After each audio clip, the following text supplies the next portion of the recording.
Whole unit KIA. Damn, I'm good. Very awesome.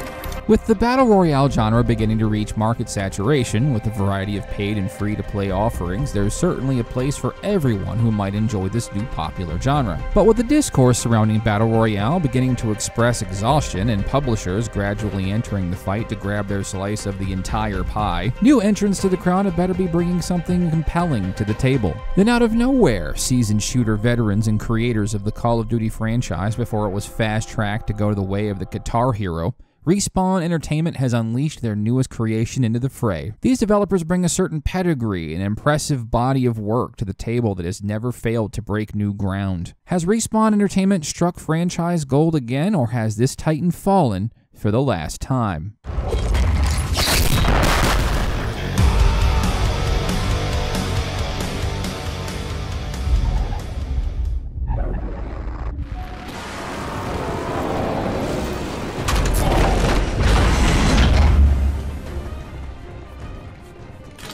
Let's get this out of the way.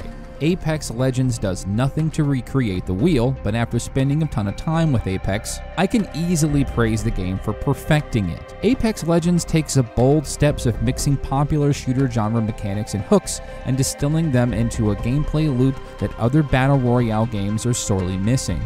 The polish of Titanfall 2, the streamlining of Blackout and Fortnite, the tactical identity of Rainbow Six Siege, and the hero mechanics of Overwatch that specialized in passive, reactive, and super abilities on a hero-to-hero basis has the benefit of not having to overly concern yourself with collectibles for things like smoke grenades, physical shields, methods in locating potential hostiles, etc. in favor of those abilities and being a specialization at the character level. Surprisingly, this has little effect on the draw of looting and the moment-to-moment effort to strengthening your character all the way to the endgame. Where Apex truly makes its case for being the Battle Royale game to beat, it does all of the little things that most, if not all, of its competition has failed to do. A lot like Battlefield 3 and 4, Apex has dedicated a single button for callouts and spotting. No longer do players need to yell over each other to highlight an enemy position, but ingenuously allows you to press a button to pinpoint where hostiles are located on the terrain in real time, without the effort or fuss. In fact, this feature is so useful, it can literally be used in place of having to pull up a map to mark locations. I had to be reminded that a map function even exists at all. The map is truly larger than it looks at first, providing a diverse set of recognizable locations with plenty of verticality and tactical layout to facilitate flanking and other various tactics. For the game world, Apex has forgone a sprawling map layout in favor of a more sectional experience, more than likely in an effort to enhance game performance, but also to encourage a more localized approach to combat, and each section containing various levels of risk and reward depending on how hot your drop location is. This can attract squads to land directly into battle for a chance of better loot. Another key feature is the ability to relaunch yourself at any time you want via balloon towers to better traverse the terrain.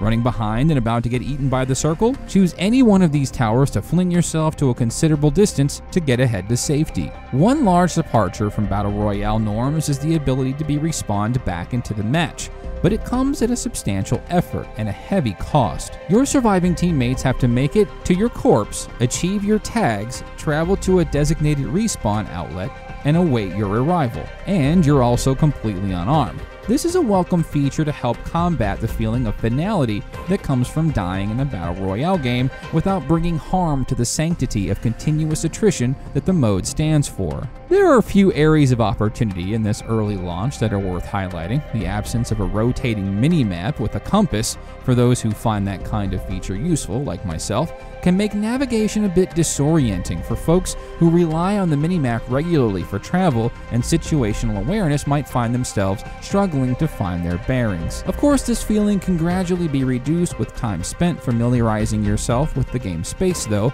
but a rotating minimap could eliminate this entirely. I've been playing on the PlayStation 4 Pro, and there are some distractingly noticeable performance dips, particularly when making some hard left and right rotation. With some tweaks and optimizations, this could be cleared up. Lastly, it will be very beneficial to make some changes to how fellow squad mates are presented on screen. Your allies are a bit difficult to pick out on screen and easily find when wanting to locate and get closer to their positions. Couple this with the issue of not having a rotating minimap, and it causes a bit of trouble staying with your team, especially during early instances of looting.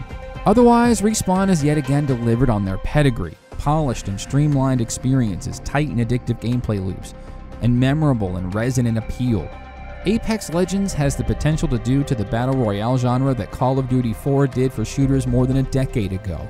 If you're a Titanfall fan, you'd naturally feel right at home here, and fellow games in the Battle Royale fray should be on notice.